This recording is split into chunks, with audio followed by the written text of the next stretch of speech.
My name's David Dixon. I'm the director of SciDev.net.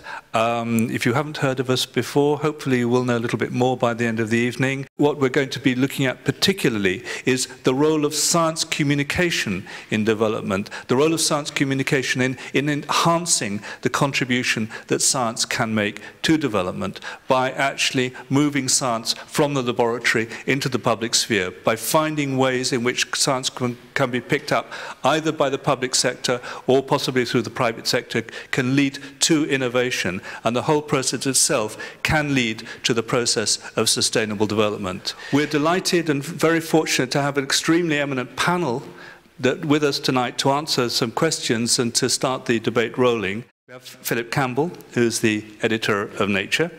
We have Lydia Brito, who is a former Minister of Science and Technology for Mozambique and is currently the Director of Science Policy for UNESCO. We have Kotso Micheli from South Africa.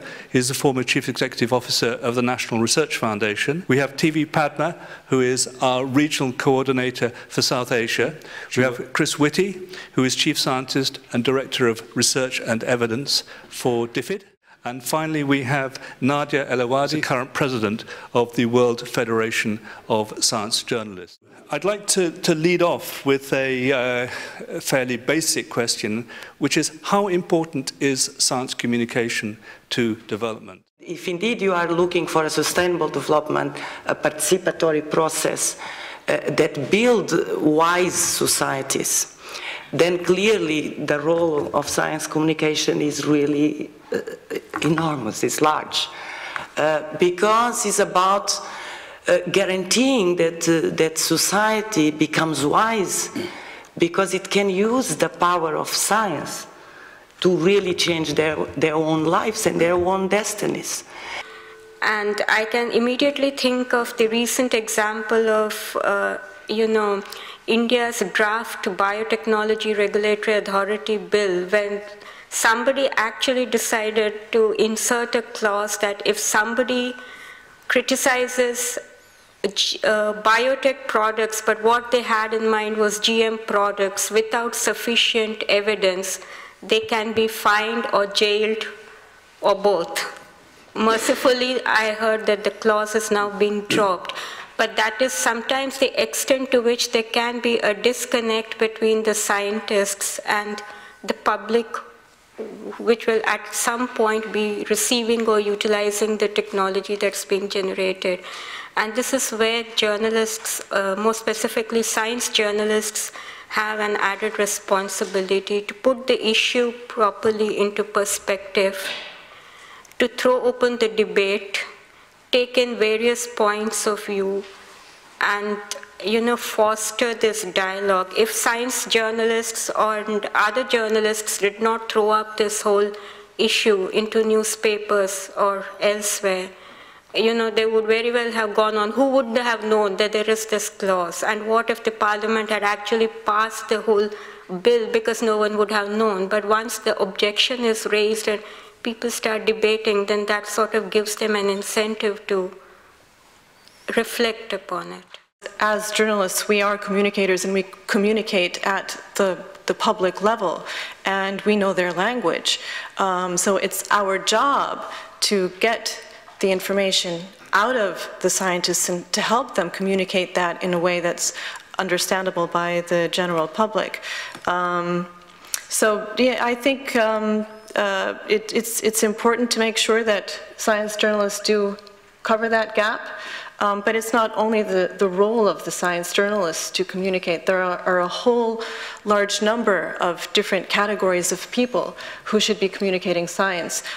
One category I think that needs to be focused on much more in the developing world is the category of public information officers or communications officers who cover the gap between the science institutions and the journalists. This is the public information officers in the developed world play a very important role in informing journalists and other groups what's happening within science institutions.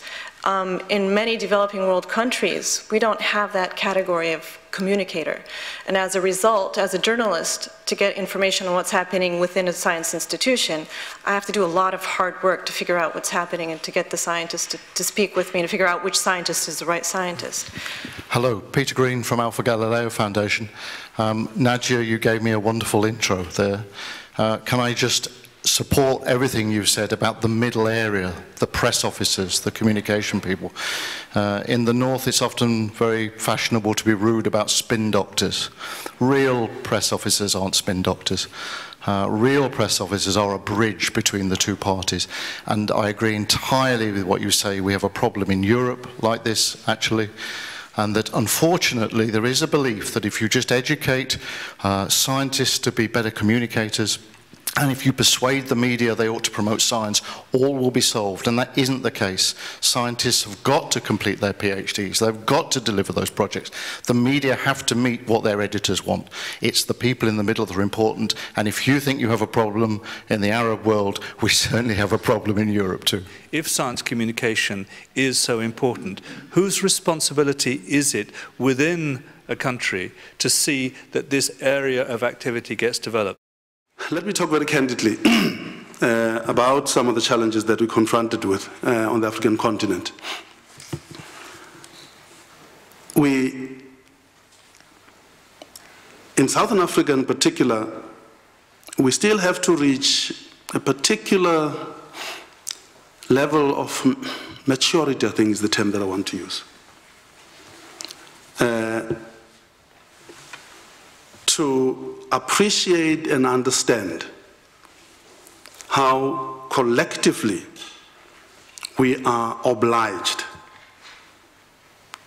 to set the agenda for science, make sure that we appropriately and adequately fund that agenda, and to determine that out of this agenda that we've collectively said that we've adequately funded, we will insist that society that set that agenda will benefit from that.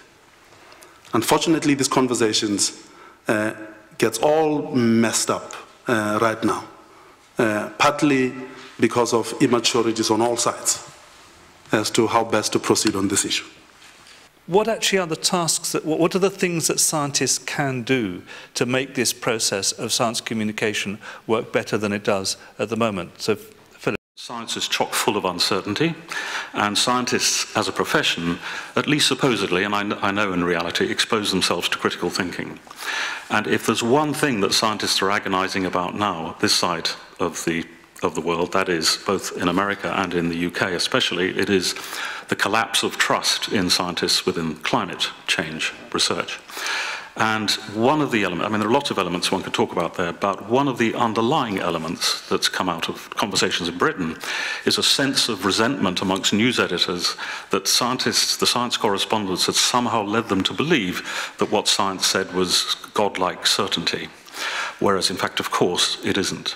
So I realize that this includes a large number of issues, but this idea that science is as a matter of critical thinking and therefore subject to criticality by journalism as well as by scientists, other scientists, and it's full of uncertainty, which needs to be conveyed in public fora. Let me start with a very glib comment, but it's still actually quite important, I think, which is they can do good science rigorously that answers the right questions.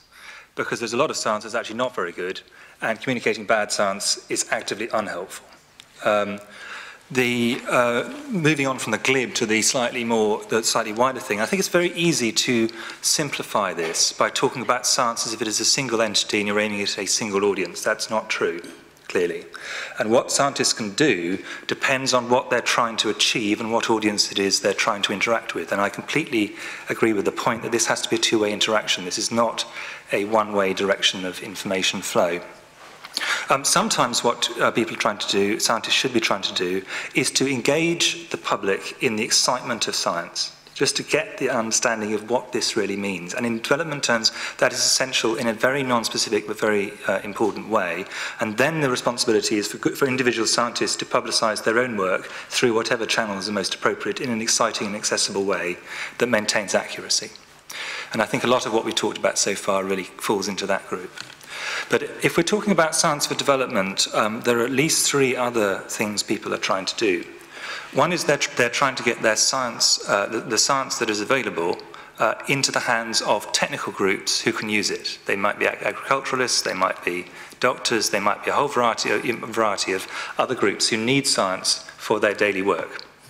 What are the main obstacles that you see to science communication at the moment, both in general and also how these obstacles might vary between different regions of the world? Challenges lie at various levels. First is the accessibility of the science information or the research information, because it's taken for granted that it's all there online in an electronic format, whereas in developing countries, they are at various stages of putting that information in an electronic format. Otherwise, how do journalists actually access that information? Which kind of library do you go to? Or how do you get that information? We will, assume a scenario where the information is out there in research journals, but it makes, I'm sure we all agree in journalism, it makes life so much simpler if we have an email alerts, an organized system of email alerts coming into your inbox.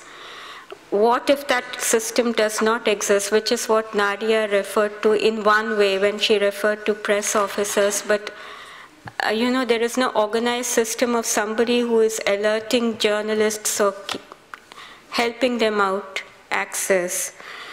The third is the science journalism skills in different regions and different countries. They vary. So you may have the research information in an electronic format, you may have a press release or an email alert going, but then what is the capacity to communicate that information in an understandable manner to public? A fourth dimension is now we are all assuming that all this information is going to be available in English or maybe French or Spanish, whereas now we are referring to our diverse readers at various levels of education, which is what Lydia referred to, and communicating robustly in their own mother tongues or native languages. I mean, just look at the proliferation of Indian language television channels and Indian language newspapers. It's a very robust media out there, but they either do not have access or they do not know how to translate all that information back into the local languages that their readers or their audiences can understand. Final question, which I'll put to the other 3 speakers, is how can the developed world help the developing world to answer these problems? I was looking at what's going on the island of Montserrat in the Caribbean, where there's a volcano that's been erupting, a timely topic. There's a volcano that's been erupting since, I think it's 2005. It's interesting that the population there are served by an official website called the Volcano Observatory that tells people where their risk may be over the next few days. But there's also a site produced by a Western scientist, a geologist over here, that actually explains what the science is telling you about that, both in the long term, what we know and don't know about how long this eruption might last and why, and also some of the science that underlies the shorter term predictions. Just to cut, I know we're short of time, I mean, the internet is spreading. The growth of broadband internet is huge. More than half the population of the world now has a mobile phone. So the internet empowers people, and individual scientists working familiar with problems in a particular place can really help by putting information out there just on their own initiative. I suppose you're not posing the question the way you posed it because you believe that the developed world has resolved the issue, even in the developed world itself, because it has not. So there's a sense in which we have to collectively, both the developing and the developed world, have to collectively find ways by which we can crack this thing, because it's proving quite recalcitrant to cracking. I mean, even societies that are highly literate, that are highly educated, you still find that there's still challenges of better understanding and appreciation of the value of science. And for me, one of the amazing issues about the whole thing about science and society is because it's not that science is as obscure as it gets made out to be, because we live the consequences of it every day in what we do. It's in our kitchens, it's in our bathrooms, it's in the cars we drive, it's in the planes we fly in. What is that barrier that prevents general society to get to that wow moment that we all want to get them to? But what is clear is that we need simultaneously to look both at the ability to communicate science in one direction, but also the ability to absorb it at the other end in a useful and balanced way. And this is a slow process. Anybody who thinks that they can, in a 5-year program, turn this around is completely delusional. This has to start from a policy starting really from primary school onwards, thinking through 30 years in advance at multiple different levels. And people, for example, have often sort of said, why aren't there more PhDs in Africa? And then they give more PhDs in Africa, and then they forget the fact there's then a postdoctoral stage, and people fall off the edge. You've got to think about this as a continual stream, and unless you do that across the board and in all the areas of science, you're going to get a very unbalanced picture. And one of the problems has always been that people find it difficult to do these 20, 30-year kind of forward programs. They're difficult to sustain, both technically and politically. And I therefore think it's a challenge, but we need to think about it as lots of small bits done simultaneously rather than one silver bullet will crack it, because no silver bullet will. I think that sounds a very appropriate place to stop, unless anybody wants to come back on that. No? Well, thanks very much indeed.